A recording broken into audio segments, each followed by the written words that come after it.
All right, what's going on, everybody, and welcome to another episode. So today's video is going to be more like a quick discussion. But I really want to just quickly talk about a few things and reasons as to why there's always a debate between the two. So I want to go ahead and mention that all these reasons are somewhat subjective, and it really all depends on your shooting style. So it's not necessarily a right or wrong way or screen to choose. It's just all about what you prefer, and typically you won't really know that until you test that out. Now, I may not mention every single reason that exists. However, I will try to mention as many common pros and cons for both, and I will try to include my personal experience with using both types of screens. So let's go ahead and get started. Okay, so the first thing I want to talk about is the tilt screen or tilty screen. Now this one is going to be on the Sony a6400. So this is the first mirrorless camera that I own, and this was the first style of screen that I use. Now, a tilted screen may be older than the fully articulated screen, or it's just used more commonly than the fully articulated screen. It just all depends on the camera system.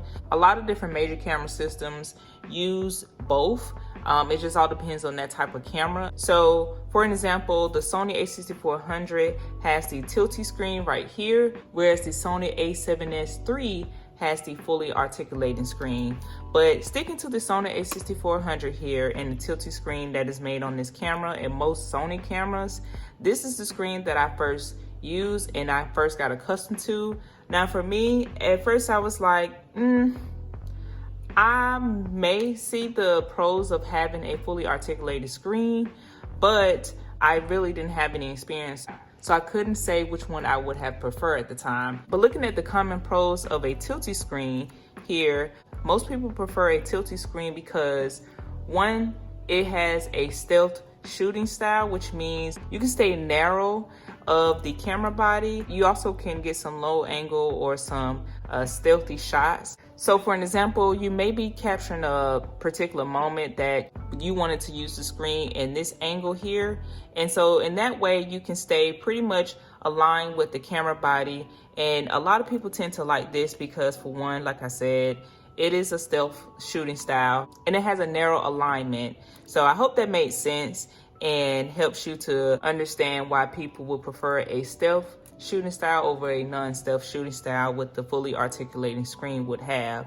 So the second reason is it has more of a natural view for vlogging. So when you're using the LCD panel completely upward, you're typically going to look straight down the lens, of course, but if you want to check your settings and framing and everything, glance upward versus glancing off to the side.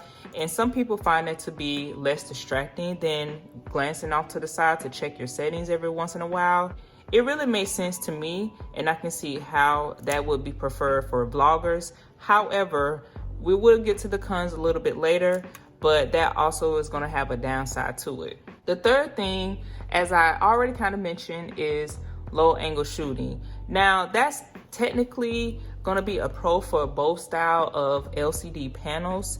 I really feel like more people kind of mention low angle shooting with the tilty screen here, simply because you can have more of a better view for your low angle shots. Another reason to mention here as a pro is that the tilty screen is going to be easier to rearrange your accessories. So for example, you can get you an accessory you can mount into the hot shoe and then mount your additional accessories on that particular flip vlogging screen. So typically that would be easier to kind of rearrange your accessories.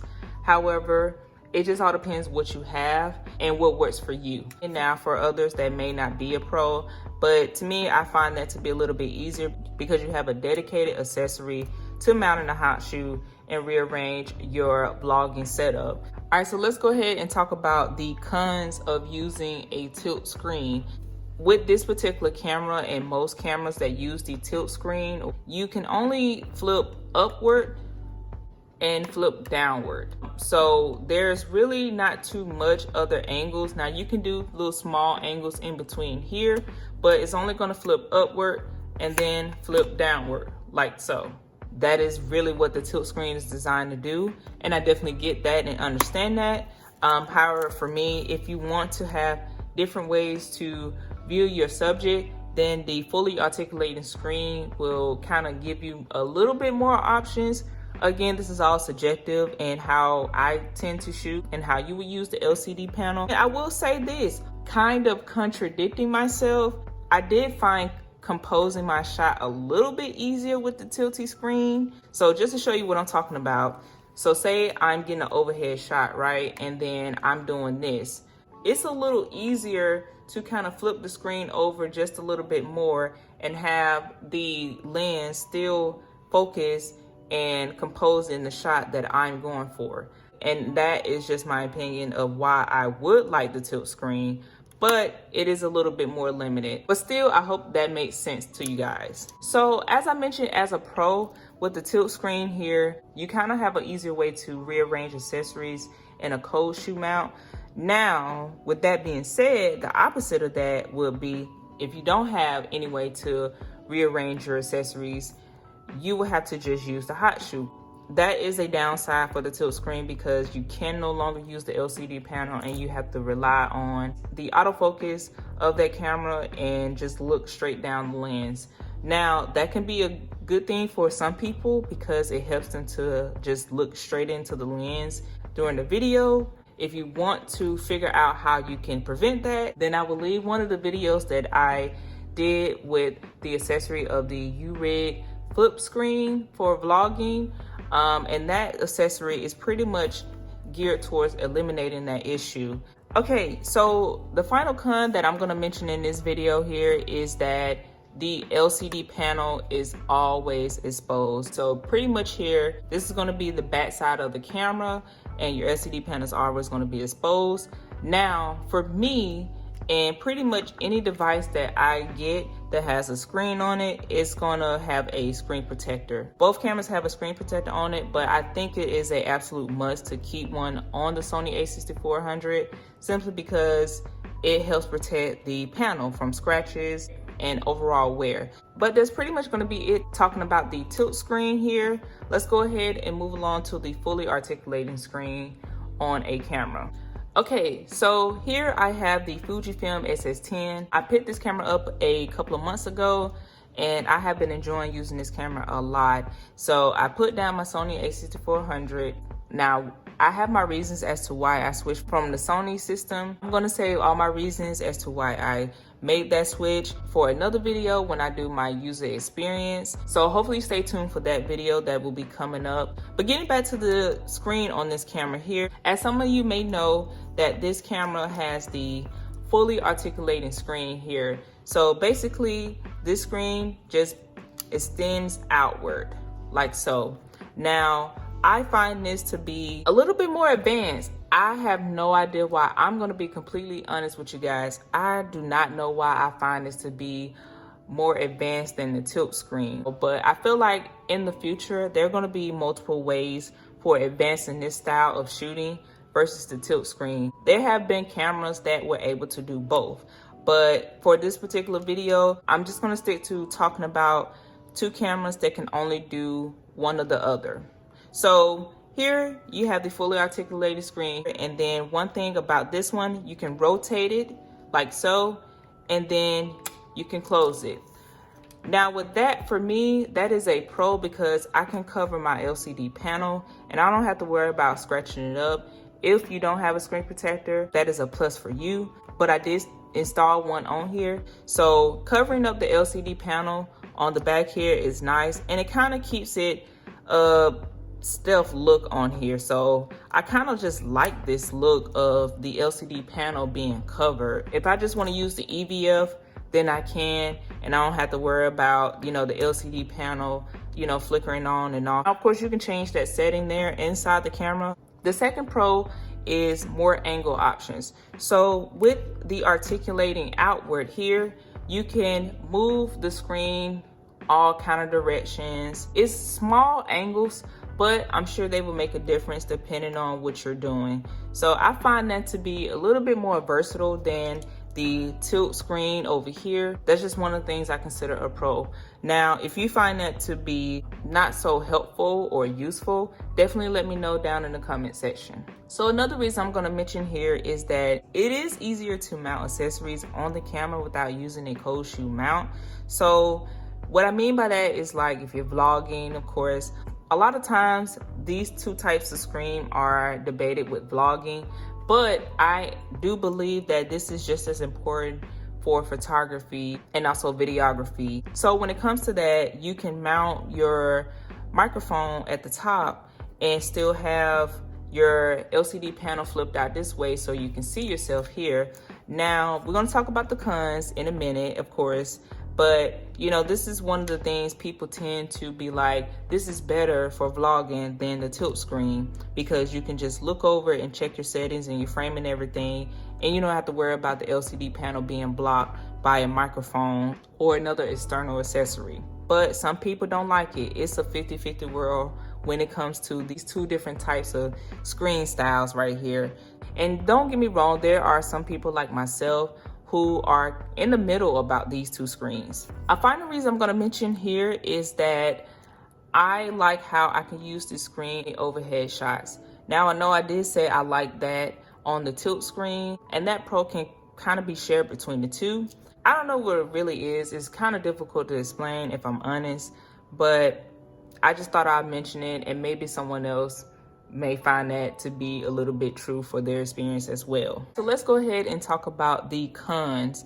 Now, when it comes to the con side of things for a fully articulating screen is, you guessed it, it is not stealth shooting at all. So pretty much you're going to be wide. If you want to use the LCD panel here, you're going to be taking a picture with the screen out here. Now, again, though, you can go inward and, you know, just do little different things here, just rotating it out to see how you can compose the shot and get the subject the way you want them. And I'm sure there are tons of people who make this work and find this to be a little bit more useful. I personally haven't got to use it fully at the time of recording this video, but like I said, I think this is just going to be a little bit more advanced for me. So I know I talked about the pro side of things with the vlogging and checking your settings and your framing and your focus on the LCD panel here by glancing over. Well, that can also be a negative. Now, some people have mentioned in the past that that is a little distracting. If you're watching someone vlog and you see them constantly kind of like looking over or checking periodically, and that seems to be distracting for you, or it gets a little annoying, that is probably why.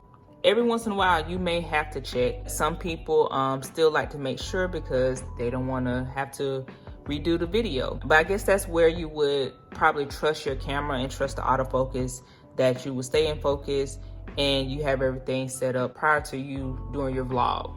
So another negative we could mention here is that this screen is only going to go sideways. Now, again, for the video, I'm only going to talk about the mechanics of how this screen moves outward, but I think you can get used to it. Now, for me, I tend to adapt to what I'm using very quickly for the most part. So I will say articulating sideways may be a little weird for some people. So the last negative I'm going to mention in this video is the low angle shots.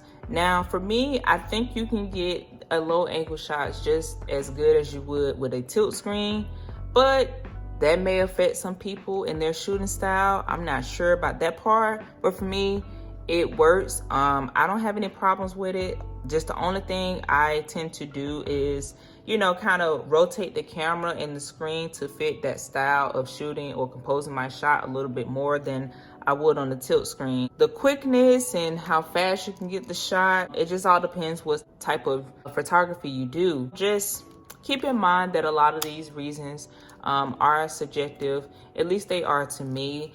Again, there is no right or wrong with either one. You choose what works for you. All right, you guys, so that's pretty much gonna wrap up this video, and definitely leave your opinions down in the comments. I would like to read them and see what you guys prefer and what you're interested in and what works for you. Or if you're like me and you could adapt to either one, but you do like one over the other, or you like both. If you guys don't already know the drill, definitely hit that subscribe button. It definitely helps out a lot. And also give the video a thumbs up if you thought this video was very helpful to you, and kind of understanding a little bit as to why there's always a debate about these two particular styles of screens. There are tons of cameras that offer one or the other on that particular camera, so you just have to do your research on that and see what would work for you. If you know someone that may be interested in this video, definitely share it. Hopefully it helps them as well. All right, you guys, so with all that being said, I hope you stay tuned for my next video. Peace.